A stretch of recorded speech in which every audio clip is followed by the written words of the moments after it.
नमस्कार दोस्तों, एक बार फिर से मेरा बेहतरीन और शानदार चेहरा आपके सामने देख लिया। Thank you. ये बगल में मेरे बाबूजी बैठे हैं और थोड़ा इस तरफ देखिए, ये हमारे छोटे भाई हैं।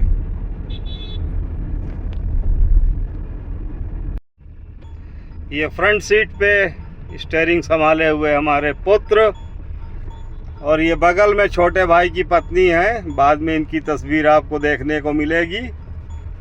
तो हम लोग जा रहे हैं एक बहुत ही पवित्र और पावन यात्रा पर। अब जो मैंने आपको बताया, अब तक आप समझ सकते हैं कि इस गाड़ी में 3 पीढ़ी साथ में है। मेरे पुत्र, मैं, मेरे छोटे भाई, उनकी पत्नी और मेरे पिताजी। तो हम सब अपने पिताजी के साथ परम पिता परमेश्वर महादेव के दर्शन करने जा रहे हैं। आदि योगी, चौंकिए मत, 1.5 महीने में ये दूसरी यात्रा है मेरी आदि योगी की। पिछली बार गए थे तो महादेव न जाने क्यों ज़्यादा खुश हो गए, अब बहुत जल्दी हमें बुला लिया है। तो मैं चाहता हूं आप सब भी मेरे साथ चलें और इस शानदार यात्रा में मेरे साथ शामिल हों। तो इस दिव्य दर्शन को अगर आप करना चाहते हैं तो वीडियो के अंत तक आपको मेरे साथ बना रहना पड़ेगा। हम बढ़ रहे हैं तेजी के साथ, लेकिन उतनी ही तेज चल सकते हैं जितने रास्ते इजाज़त दें। चलिए साथ साथ अगल बगल मिलते हैं थोड़ा आगे पहुंचकर। लगभग 70 किलोमीटर का सफ़र 1.5 घंटे में तय करके हम पहुंच गए हैं बेंगलोर के चिकबल्लापुर में स्थित ईशा फाउंडेशन के आदि योगी में। चलते हैं, दर्शन कर दें। बस साथ में लगे रहिए आप सब लोग, दर्शन गजब के मिलेंगे, ये मेरा वादा है।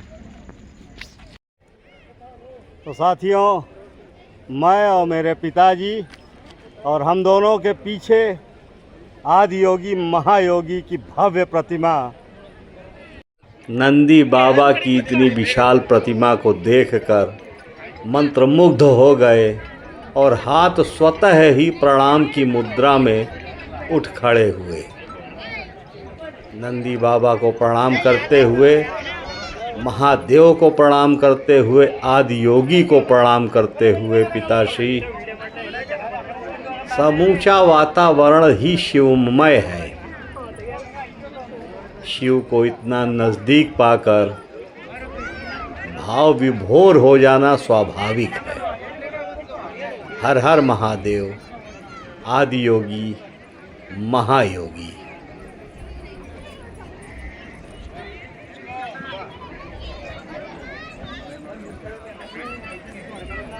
पिताजी अत्यंत प्रसन्न मुद्रा में शिव को बहुत ही नज़दीक पाकर धन्य उसके बाद बढ़ चले ये विशाल त्रिशूल की तरफ। यहाँ भी हाथ स्वतः ही जुड़ गए।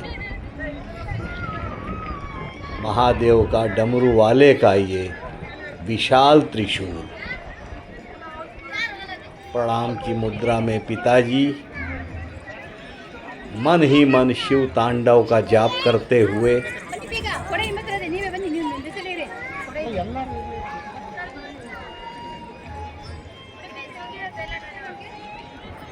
आप भी दर्शन कीजिए। आदि योगी, महायोगी।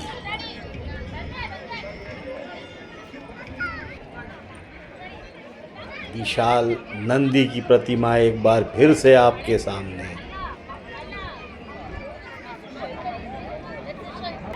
एक बार फिर से आदि योगी आपकी आंखों के सामने। आदि योगी और नंदी की विशाल प्रतिमाओं के दर्शन किए, उसके बाद बढ़ चले गर्भगृह की तरफ।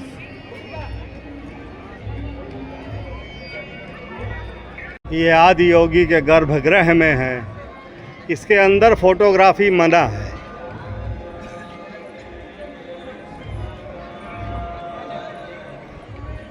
बाहर से जितना भी तस्वीरें ले सकता हूँ आप तक पहुँचा रहा हूँ। अंदर फोटोग्राफी पूर्ण रूप से वर्जित है। तो चल रहे हैं अंदर हम। दर्शन करने के बाद बाहर निकलेंगे तो फिर आगे का वृत्तांत आपको सुनाएंगे, आपको घुमाएंगे। कुछ ही देर में हम गर्भगृह से बाहर निकले। एक सुखद अनुभूति थी, रोम रोम पुलकित था। यहाँ के सौंदर्य में गजब का आकर्षण है। चुंबकीय आकर्षण कहें तो गलत नहीं होगा। मेरे कैमरे ने फिर से अपनी हरकत शुरू कर दी और उसी का परिणाम है कि आदि योगी का यह सुंदर दृश्य आप अपनी आँखों से देख पा रहे हैं। ये सीढ़ियाँ अभी यहाँ से लेके पिताजी को ऊपर चलेंगे।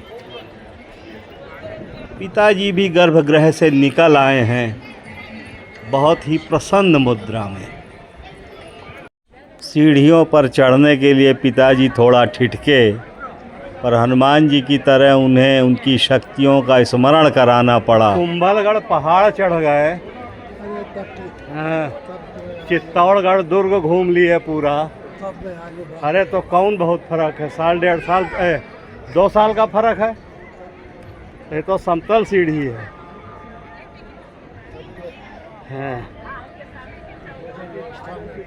हाँ, एक बार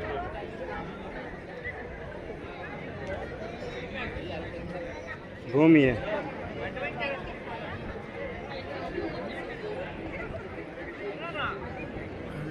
कुछ ही देर में प्रसन्न मुद्रा में पिताजी 112 फीट ऊंची आदियोगी की प्रतिमा के समक्ष फोटो खिंचवा रहे थे।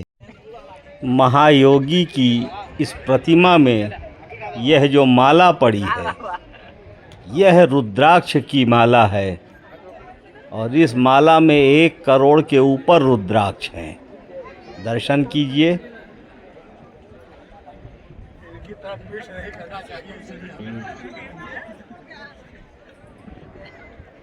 ये मेरे परिवार के लोग जो तस्वीरें खींचे हैं वो देखते हुए, और यह जो तस्वीर है शिवलिंग जैसी, ऐसी ही आकृति नीचे गर्भगृह में है।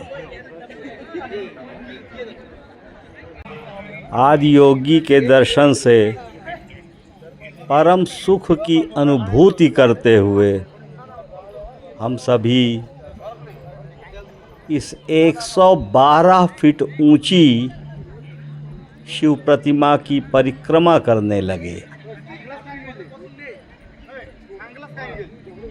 दिव्य और अद्भुत प्रतिमा है यह।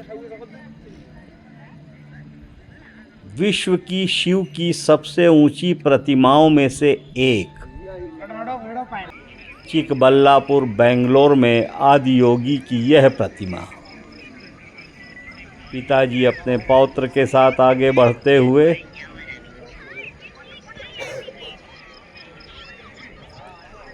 परिवार के सदस्य ये आगे खड़े हैं।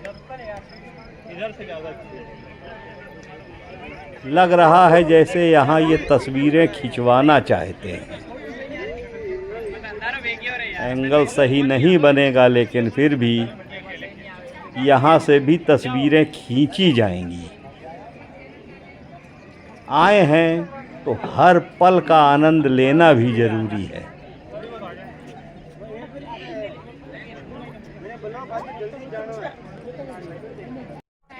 तस्वीरें खिंचवाते खिंचवाते परिवार के सदस्य इस कदर थके कि उन्हें विश्राम करना पड़ा।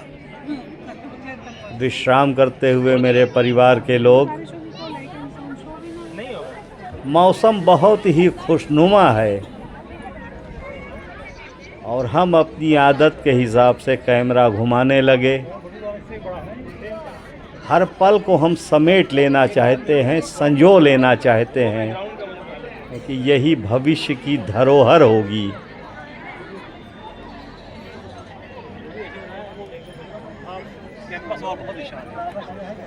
ये परिवार के लोग मेरे।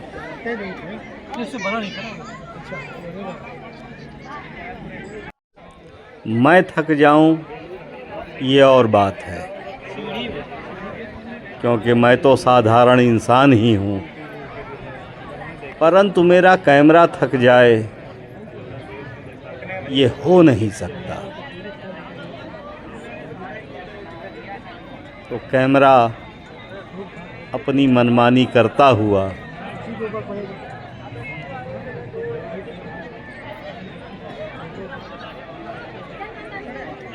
मनमानी कर रहा है तो उसको करने दिया जाए, क्योंकि उसकी मनमानी से हम सभी को फ़ायदा है।